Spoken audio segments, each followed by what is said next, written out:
Nabi Khidir sebelum Nabi Muhammad beliau nabi statusnya. Tapi setelah muncul lahir Nabi Muhammad SAW, ahli kasyaf memandangnya sebagai sahabat dan umat. Meskipun dulu beliau seorang nabi, statusnya sebagai umat. Karena dulu dia nabi, maka sekarang dia dihitung wali. Kenapa? La nabiyya ba'di. Tidak ada lagi nabi setelah Nabi Muhammad. Jadi dengan munculnya Nabi Muhammad, jika Nabi Isa turun, nanti pangkatnya bukan pangkat kenabian, pangkatnya umat Nabi Muhammad. Jika Nabi Ilyas muncul, sama. Jika Nabi Khidir zahir, sama. Dia nabi, tapi pangkatnya lagi nggak dipakai, bajunya disimpan. Kenapa? La nabiyya ba'di. Tidak ada nabi lagi setelah Nabi Muhammad sallallahu alaihi wasallam. Oleh karena itu, ketika Imam Qushairi, pengarang kitab Ar-Risalah Qushairiyah, mengatakan Khidir bukan nabi, dia benar. Dia melihat secara kasyaf umat Nabi Muhammad. Jika imam yang lain mengatakan beliau seorang nabi, yaitu Imam Nawawi, maka itu juga benar, karena memandang sebelumnya. Dan berbahaya loh kalau Nabi Khidir tidak disebut nabi. Berarti Nabi Musa belajar ilmu ma'rifat kepada wali. Nanti orang membayangkan wali lebih tinggi daripada nabi. Itu perkataan Imam Nawawi. Maka kita jamak, kita kumpulkan kalam itu. Itu musyahadatul af'al, terjadi antara Nabi Musa dan Nabi Khidir. Apa adabnya? Ingat, ada adabnya.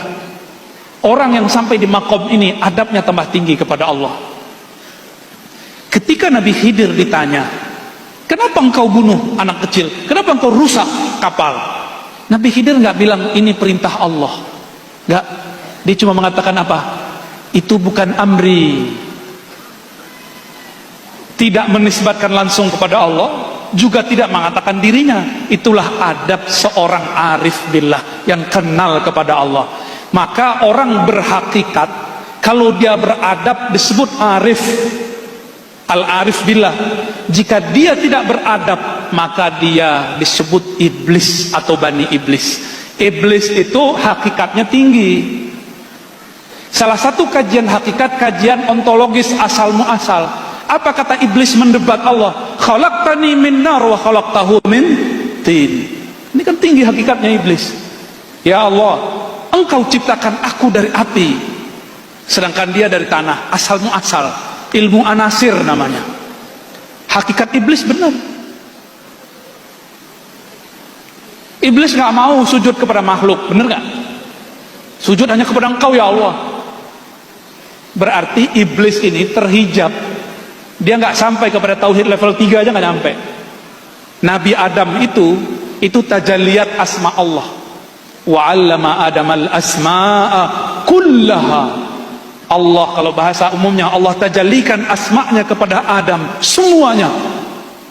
Ini yang tidak terbaca oleh iblis. Maka jangan heran orang-orang ahli zikir, ahli kolbu, itu tidak akan dapat dibaca hakikat kolbunya oleh orang-orang yang masih pada tataran-tataran rasio dan intelektual, atau baru baca-baca kitab yang tertulis, belum kitab yang tersirat. Itu dimaklumi. Oleh karenanya dalam kitab Qawaidut Tasawuf karya Maulana Al-Imam Zarruq Asy-Syadzili, apa kata beliau? Ingkarnya fuqaha, orang-orang zahir kepada ahli batin, ahli kewalian, ahli tasawuf, itu ma'zur, dimaklumi. Orang syariat ingkar ke ahli hakikat, dimaklumi. Kita nggak usah marah-marah, ngamuk-ngamuk. Tapi kalau ahli hakikat ingkar kepada orang syariat, itu zindik. Kenapa? Dia tahu pentingnya syariat. Kalau orang syariat nggak ngerti hakikat, ya seperti anak kecil salah dimaklumi nggak? Dimaklumi. Makanya slogannya dari dulu gitu. Mohon maaf nih kalau para kiai ada yang ngomong begitu. Benerin aja syariat ente, tar dapat hakikatnya. Kita sempurnakan kalam ini. Benerin syariatmu dengan hakikat. Itu yang bener, yang pas, insya Allah. Karena tidak ada namanya tanaqud baina syariah wal haqiqah. Disinilah pentingnya adab.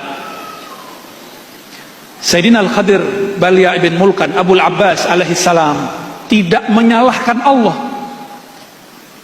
Dia cuma menafikan itu darinya, lalu menakirohkan, tidak menyebutkan sumber siapa yang nyuruh. Kalau Nabi Nabi Musa faham, Nabi Musa tidak akan protes.